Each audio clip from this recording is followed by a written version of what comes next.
Mu mboozi y'ebitaanyumizibwa twakomye mu kitundu ekiwedde nga kaana kawala ka Wanyana ab'amagye ga gavumenti basobodde okukaleka emabega ne batakawamba. Ono yatambula ng'anoonya bayeekera banne kyokka nga tabalaba. Yatambula n'asala omuggo omunene oguyitibwa lwa biddo era ng'olunaku lwonna yalumala atambula kyokka nga yasalawo obutoogera n'abantu be yasanganga mu kkubo olw'ensonga nti baali babalabudde obutoogera na buli muntu okusobola okwewala okubategeera nti bayeekera. Olunaku lulamba yalumala anoonya banne wabula nga yaggwamu amaanyi olw'enjala eyali emuluma ssaako n'ennyonta. Eky'omukisa yatuukira mu maka ga bannamukadde ku kyalo kya Lusebeeka gye yali tategeera bulungi kyokka nga bwe yatuuka mu maka gano yakitegeera luvannyuma nti gano gaali maka ga kitaawe wa Nnaalongo Kalibbala omuto. Wabula omukadde kyava amutegeeza nti waliwo omukyala ali maka ga kitaawe gwe bayita Nnaalongo, oyo abeera muwala waabwe. Wano Wanyana waategeerera nti ddala butuufu ekyalo kyaliko kya Lusebeeka kiri mu mikono gy'abayeekera kuba akaseera kayita katono nnyo n'atandika okulaba abayeekera be yali amanyi era be yabeeranga nabo. Wano ng'amazeewo ennaku abaali bamunoonya ne batuuka era wano n'akimanya nti Museveni yali awadde ebiragiro okubeera nga banoonya kaana kawala kano mu buli ngeri yonna. Abajaasi ba gavumenti bwe baalumba ekyalo ekiriraanye Ngoma baazingako abalugwala abaali mu kitundu ekyo ne babalimbalimba nti babatwala Ngoma kubeera nga babawa ku bintu ebiweebwa ababundabunda. Kigambibwa nti babatwala kubatta kubanga tebaddamu kulabibwako n'omulundi n'ogumu era nga Wanyana ye alowooza nti bano babateebereza okubeera nti be bamu abakolagana n'abayeekera.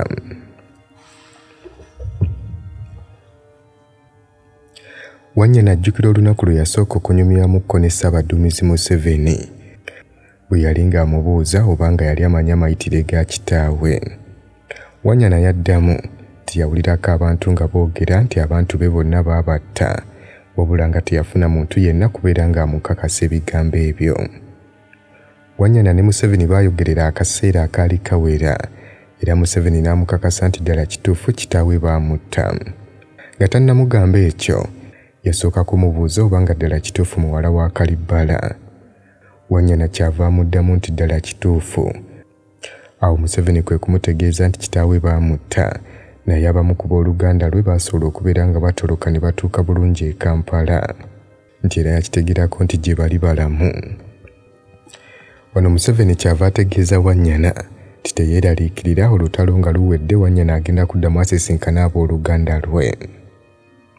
Wanyana agamba nti ajjukira luno lwe lunaku lwokka lwe yayogerako ne Museveni akaseera akaali kawerako nti emabega baalinga bakoma mu kwebuuzaako bwebuuza nti era ajjukira ekirala oluganda lwa musajja mukulu Museveni lwali lumenyefumenyefu naye nga baawuliziganyanga bulungi nti era mu nsiko ebigambo bingi ebyawanuuzibwanga ku Museveni nga nabo abaali mu nkambi ne Museveni bibatuukako ng'era ekimu ku byo Wanyana kyajjukira ky'ekyokuba nti Museveni teyali muntu.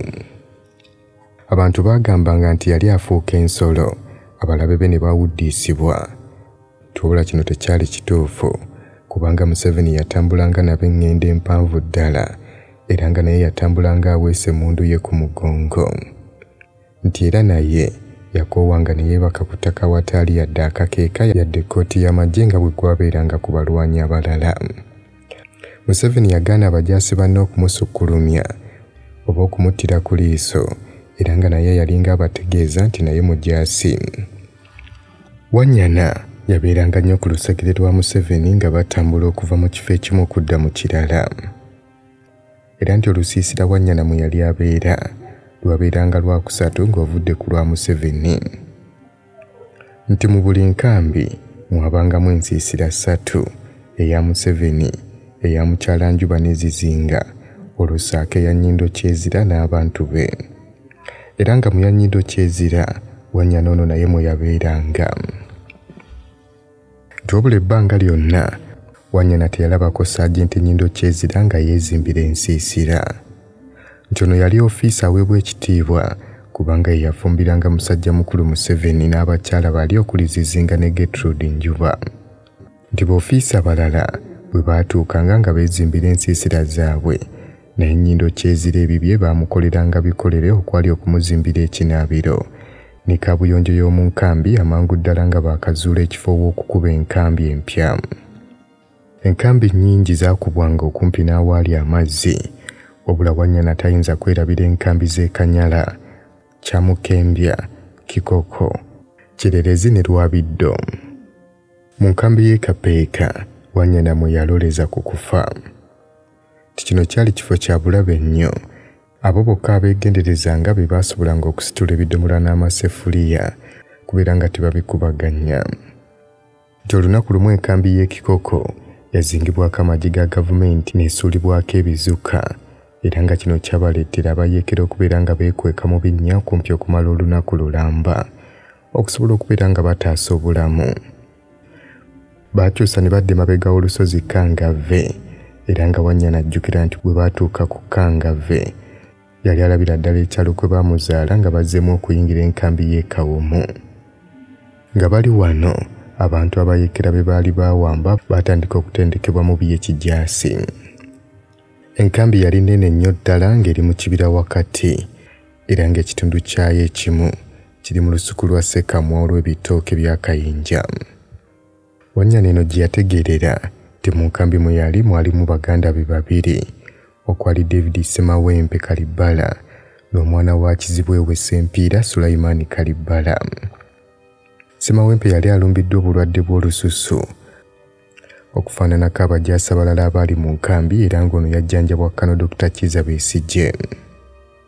Sulaiman naye teyali mu mbeera nnungi kuba yali addugadde nnyo ng'emimwa gye mimyufu. Ono yatuuka akaseera n'atuuka n'okufaanana ng'alimu olwa bbululu. Wanyana yeebuuza omuntu ayinza atya okubeera mu mbeera efaanana bw'etyo ey'okubeera ng'abundabunda kyokka nga ku ttaka lye baliko kwaliko faamu ya kitaabwe.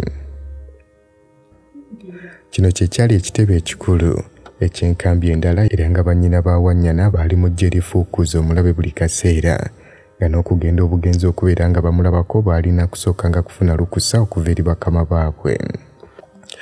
Okusinziira ku Wanyana, Dr. Kano Kiza Besigye webale kunyumirwa byafaayo naye okimanyi nti buvunaanyizibwa bwaffe okulwanyisa omusujja gw'ensiri nga tusula mu butimba naye jjukira nti waliwo ensiri ezituluma nga tetunnaba kwebaka n'olwekyo ezo zeewale nga weesiiga Ropa Free Mosquito Repellent. Tewali nsiri ejja kuluma. Ropa Free Mosquito Repellent ojja kumusanga mu pharmacies nga Africa ewandegeya, Spring ne Kamukea ku Wilson Road ne Mega Supermarkets opposite Old Tax Park ne Garden City. Kujjukiza nti gwatera okutambula n'ogendako mu Eastern Region oba mu Mbale kozesa Hilltop View Hotel. Pereza yaabwe ya mulembe ate nga tebakolagana na mwenge. Billahi minash shaitani rajim. Bismillahir rahmanir rahim. Assalamu alaikum wa rahmatullahi wa barakatuhu. Nze Haji Kaboggoza omusomi w'edduwa ntereza ensonga z'amaka ebyenfuna n'endwadde ezitategeerekeka. Haji Kaboggoza omusomi w'edduwa nsiŋŋaanibwa ekitigoma ku lw'ejjinja. Bw'obanga otuuse ekitigoma mu ttawuni ku siteegi osobola okuba ku nnamba z'essimu ezo z'olaba zitambula. Gwe wenna ali ewala oyinza okuyita ku mukutu gwaffe ogwa WhatsApp ku layini eyo eya MTN obudde bwonna mbeerako. Okusinziira ku Wanyana, Dr. Kano Kiza Besigye yali alabirirwa Malita Namayanja mu nkambi eyo. Besigye yeebuuzanga nnyo ku Malita kuba ye yali amanya akawonvu n'akagga ku mbeera eza bulijjo.